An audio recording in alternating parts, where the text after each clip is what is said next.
O Código Penal brasileiro trata em seu texto dos crimes contra a dignidade sexual.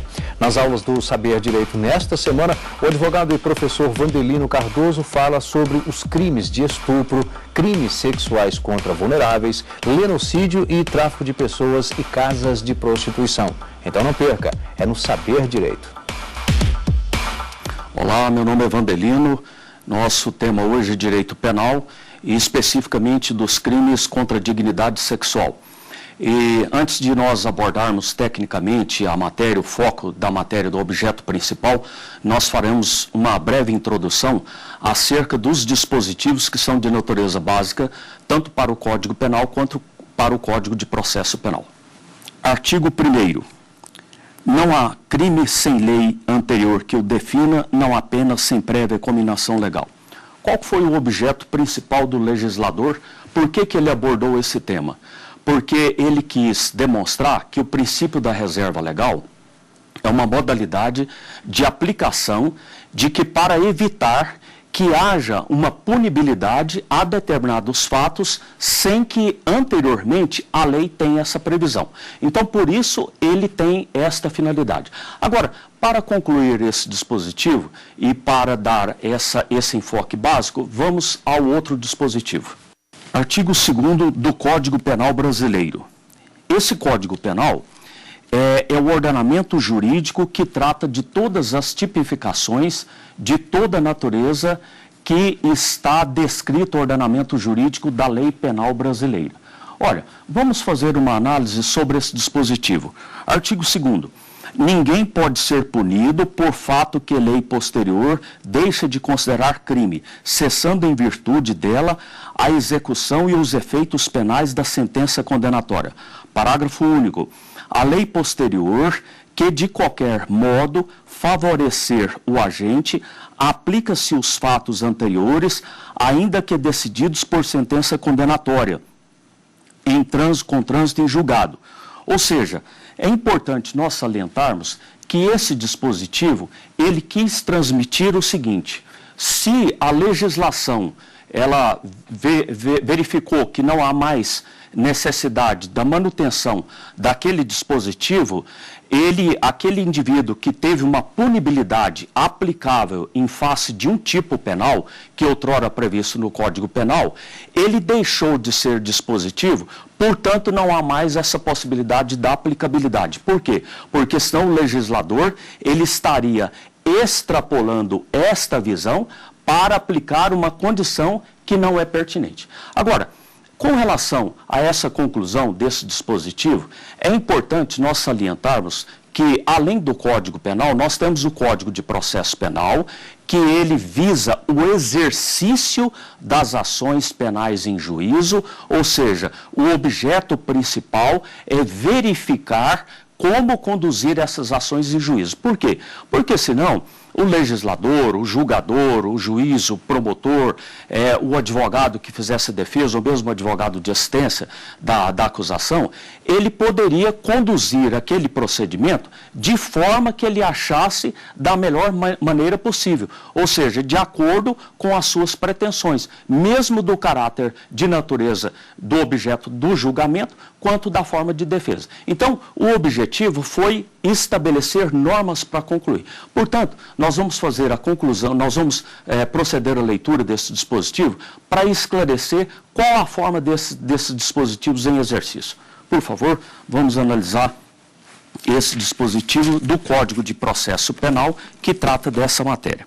O artigo 2º, a lei processual penal aplicar-se-á desde logo, sem prejuízo da validade dos atos realizados sob a vigência da lei anterior. Ou seja, qual foi a finalidade? A lei processual, vou reiterar, a lei processual penal aplicar-se-á desde logo, sem prejuízo da validade dos atos realizados sob a vigência da lei anterior. Ou seja, qual foi a finalidade do legislador a manter esse dispositivo? Ou seja, quando nós temos uma ação penal em curso ela já está, mesmo que está na fase preliminar, ou já está numa fase já adiantada da fase processual, não se justifica nós mantermos aquele dispositivo do código anterior, ou seja, da forma da legislação que mantinha aquele dispositivo. Por quê? Porque a lei processual penal, ela determina o quê? Que seja aplicado de imediato. Agora, é importante nós salientarmos uma diferença para os nossos estudantes, que a lei penal e a lei processual penal têm uma sistemática de aplicabilidade diferente. Ou seja, o Código Penal, a lei penal, não se admite aplicação analógica. Ou seja, por exemplo, tem um determinado dispositivo que foi julgado, o outro dispositivo foi julgado daquela forma, então nós aplicaríamos a analogia. Isso não é possível. Por quê? Porque senão violaria um princípio em que essa analogia seria aplicável para cada situação, o que não é possível. Mas observa bem, agora vamos para a visão do Código de Processo Penal. O Código de Processo Penal, ele admite aplicação analógica em razão das circunstâncias. Por quê? Porque qual que é essa diferença básica? Porque o Código Penal, ele não admite aplicabilidade pela sistemática de pena, mas o Código de Processo Penal, ele não tem essa aplicabilidade de pena. Ou seja, o fundamento dele é o acompanhamento do curso inexorável da sistemática da aplicabilidade do curso da ação penal. Então, esse é o nosso dispositivo. Vamos a um outro dispositivo de natureza processual penal, porque esse dispositivo, ele visa dar mais coerência com relação a esse aspecto. Artigo 3º do Código de Processo Penal. A lei processual penal admitirá interpretação extensiva e aplicação analógica, bem como suplemento dos princípios gerais de direito. Ou seja, qual foi a finalidade desse embasamento? É o que nós colocamos anteriormente. Então, essa base nossa do artigo 3º do Código de Processo Penal, estamos demonstrando enfaticamente que o Código de Processo Penal ou a Lei Processual Penal admitir-se-á a aplicabilidade analógica, mas o Código Penal não admite aplicação analógica. Por que o Código Penal não admite aplicação analógica? Vamos reiterar, em razão desse posicionamento, porque essa aplicação, ela estaria sendo uma vinculação, um engessamento em cada situação. Então, essa situação ela não é possível. Bom, agora que nós concluímos esse dispositivo de ordem técnica, vamos diretamente às matérias do nosso enfoque principal. Vamos iniciar especialmente nos crimes, no caso do estupro, e vamos examinar vamos fazer um breve comentário, vamos fazer um comentário de ordem doutrinária, bem como vamos analisar também os principais pressupostos jurisprudenciais. Agora, nós vamos examinar os elementos do artigo 213 do Código Penal. Nós estamos falando do Código Penal. Agora, o Código de Processo Penal, nós vamos deixar de abordar esse tema. Vamos diretamente ao assunto. Então, o artigo 213, ele determina o seguinte: o que o legislador quis dizer? Título 4 dos crimes contra a dignidade sexual, capítulo 1 dos crimes contra a liberdade sexual. Artigo 213. Constranger alguém mediante violência ou grave ameaça a ter conjunção carnal ou praticar ou permitir que com ele se pratique outro ato libidinoso. Agora, é importante nós salientarmos que quando o legislador ele descreve esse dispositivo no artigo 213, ele foi bastante enfático e bastante didático. O que ele quis dizer? Constranger alguém mediante violência ou grave ameaça. Esse mecanismo previsto no Código Penal, ele não só prevê essa figura penal da introdução do órgão viril masculino com o órgão genital feminino. Então, ou seja, ele quis demonstrar que não só esse mecanismo dessa introdução está em curso nessa situação. Ele aborda também qualquer outro ato libidinoso. Agora, nesse ato libidinoso, é importante salientar que é a prática de outros elementos de ordem sexual é que pode transmitir também e violar o tipo penal.